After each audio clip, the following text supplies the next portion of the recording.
दिवाली के बाद अन्नकूट महोत्सव के दिन खुश रहना जरूरी, जानिए पौराणिक कथा।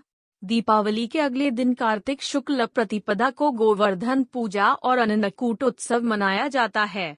गोवर्धन पूजा क्यों की जाती है और अन्नकूट महोत्सव क्यों मनाया जाता है, जानिए। एक द्वापर में अन्नकूट के दिन इंद्र की पूजा करके उनको 56 भोग अर्पित किए जाते थे, लेकिन ब्रजवासियों ने श्री कृष्ण के कहने पर उस प्रथा को बंद करके इस दिन गोवर्धन पर्वत की पूजा करने लगे और गोवर्धन रूप में भगवान श्री कृष्ण को 56 भोग लगाने लगे। इस दिन घर और मंदिरों में विविध प्रकार की खाद्य सामग्रियों से भगवान को भोग लगाया जाता है।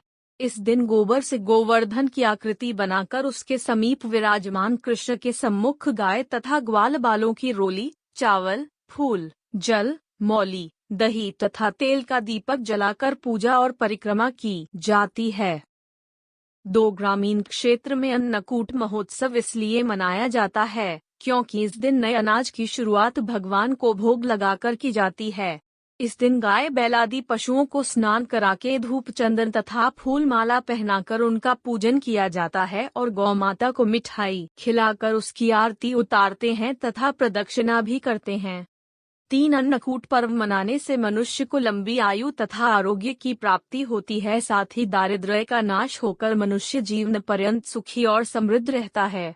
ऐसा माना जाता है कि यदि इस दिन कोई मनुष्य दुखी रहता है तो वह वर्ष भर दुखी ही रहेगा।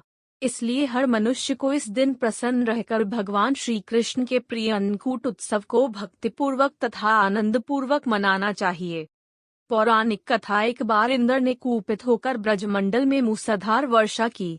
इस वर्षा से ब्रजवासियों को बचाने के लिए श्री कृष्ण ने 7 दिन तक गोवर्धन पर्वत को अपनी छोटी अंगुली पर उठाकर इंद्र का मान मर्दन किया था।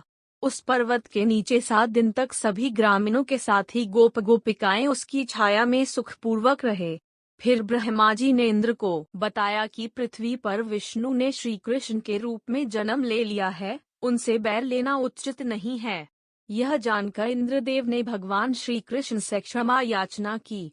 भगवान श्री कृष्ण ने 7वें दिन गोवर्धन पर्वत को नीचे रखा और हर वर्ष गोवर्धन पूजा करके अन्नकूट उत्सव मनाने की आज्ञा दी। तभी से यह उत्सव अन्नकूट के नाम से मनाया जाने लगा।